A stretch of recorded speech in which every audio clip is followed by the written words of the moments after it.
Good afternoon, everyone, and thank you for choosing Across the Fence. I'm Will Michael in for Fran Stoddard. Every year, the Vermont Department of Fish and Wildlife receives hundreds of reports involving bats.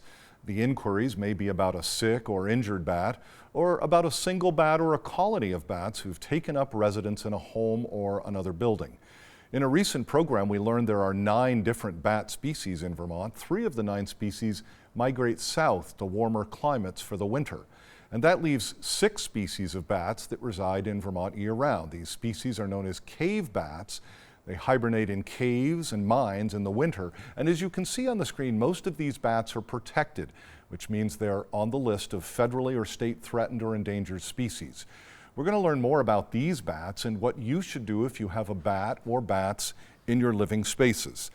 I'm joined by 2 guests from the Fish and Wildlife Department. Alyssa Bennett is a small mammals biologist, and alongside Alyssa is Carrie Monahan. Carrie is a wildlife specialist, also with the department. Good afternoon to each of you, and thank you for being with us. Glad to be here. For having us. So from what you've told me and some of the pictures that we're going to see that you've shared for us, it's not uncommon for someone to find a bat or bats in their living spaces. Carrie, what are some of the common species that we might find in Vermont buildings or homes?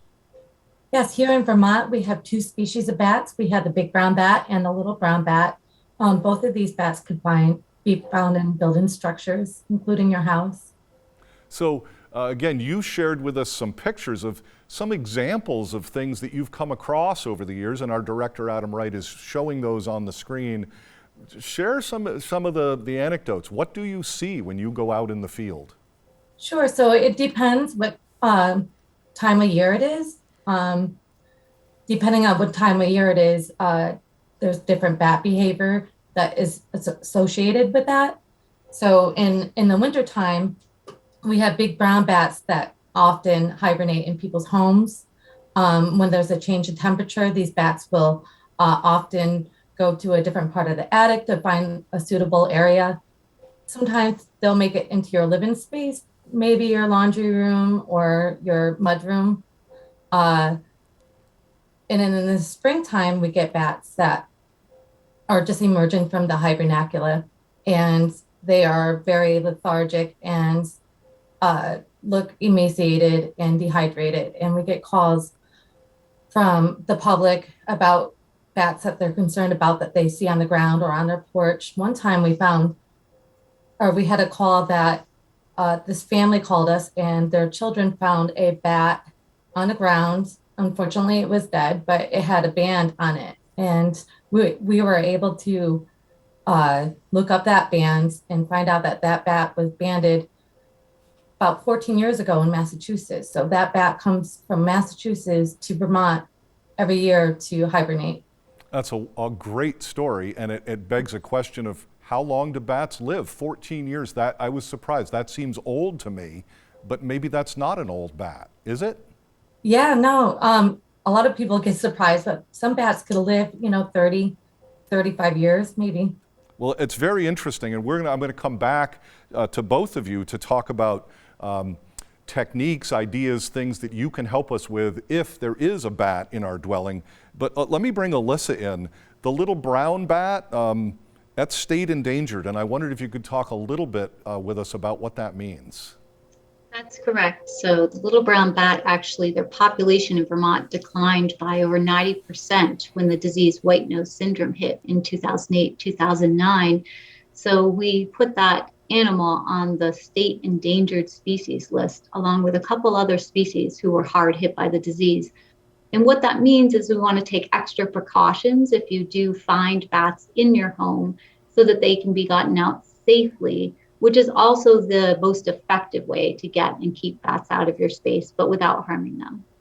And Alyssa, you mentioned the little brown bat, but it's not the only bat species that's in trouble. If I understand correctly, of the 6 bats that hibernate sort of year-round in Vermont, 5 of the 6 are threatened or endangered.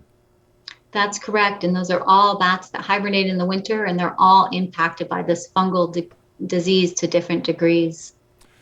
So I don't know if this is true. Speaking for myself, the near universal reaction to finding a bat in your house, Might be some kind of combination of panic, fear, concern. What do you want people to do if they have a bat or a colony of bats to report? Carrie, what should we do? Well, that's a great question. We ask the public to give us a call or go to our website. On our website, we have a form that you could fill out about bats that you find in your house or any kind of maternity colonies. And if you see a sick or injured bat, you could call the rabies hotline, or you could call our bat rehabber, Barry, at the Vermont Bat Center up in Milton. Again, all great examples, and we want to highlight the website because I know in preparing for the program, there's all kinds of wonderful information you have, including that idea that it is wildlife. You always want to wear gloves, and if you need help, go ahead and ask for it. So, Carrie, at what point should I, as a homeowner, call for professional help?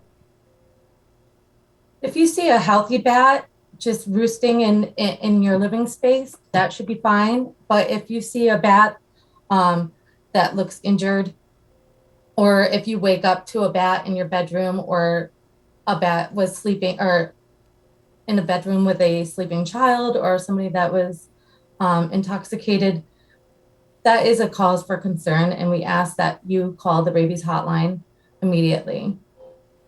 So there's different scenarios, right? We can come across a single live bat. We can come across a colony. You've touched on maybe a sick or injured bat.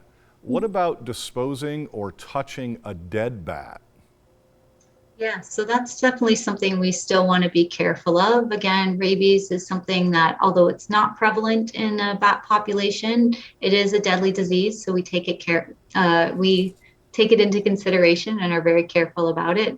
If you do have a dead bat and it has been in your home, we still want to make sure that there's no need for it to be tested for rabies, especially if you've had direct contact. So we still suggest contacting the rabies hotline at 1-800, the number 4 and the word rabies on your keypad. And then if there are no concerns, you actually can put that bat into a couple layers of bags and then put it out in the trash, or you can bury it in the backyard. You want to hear about healthy bats as well, correct? That's correct. We like receiving those reports because that's really how we know that the population, it turns out, is doing okay in Vermont at this point. Little brown bats, although they're endangered, they do still roost in attics and barns and bat houses throughout the state. And because people have reported those colonies of healthy bats to us, we've been able to locate a couple dozen that are surviving in the state, which is amazing. And we have volunteers who actually help us count those bats in the summer, which gives us a population trend over time. And that's showing us that this population is stable at really low numbers. And what are the best practices for keeping bats out of the house to begin with? You want to look for holes. So it's really important to think about not only natural holes, maybe architecturally, but also areas of disrepair. So bats can get into very small spaces. Most of these bats are about the size of a man's thumb. And that means that they can squeeze into spaces if you have, for example, soffits or fascia board that's pulling away from the house, areas where flashing is pulling up around the chimney, or maybe an attic vent that used to have screening that was damaged. Bats don't chew or dig or nest, but they're great at taking advantage of opportunities where there are holes that may have been caused even by other animals. So there are times that we're trying to keep them out, but as individuals, what can we do to help bats in Vermont? So Yeah, go ahead, Carrie. Thanks, Alyssa. We encourage people to leave dead standing trees in their yards. If they can, they could put up a bat house. We have the resources for that if you're interested. Carrie, are there tricks to getting a bat to live in a bat house, or do we just put them up? Yeah, so there's no magic tricks to have bats to move into bat houses. Sadly, it's just the luck of the draw. If you have a great space for it, if you have it south facing, at least 10 feet up on a building structure or on a pole, you'll have better success than putting it in the shade in a tree or something. We discourage people putting bat houses in trees because they're vulnerable to predators that way.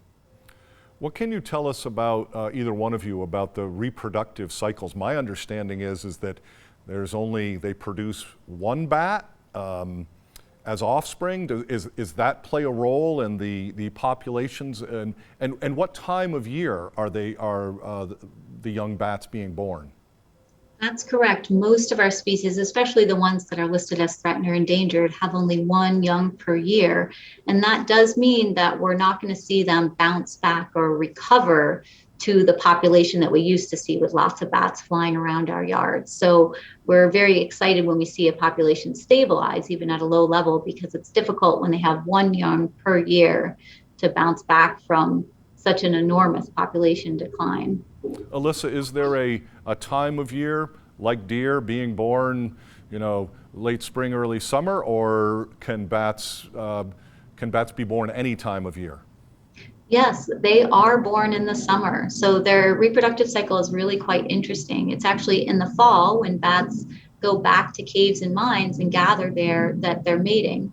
But the females actually store the sperm over the winter, and the egg they don't ovulate till the spring, and then the egg is fertilized from that stored sperm, and they initiate pregnancy in the spring.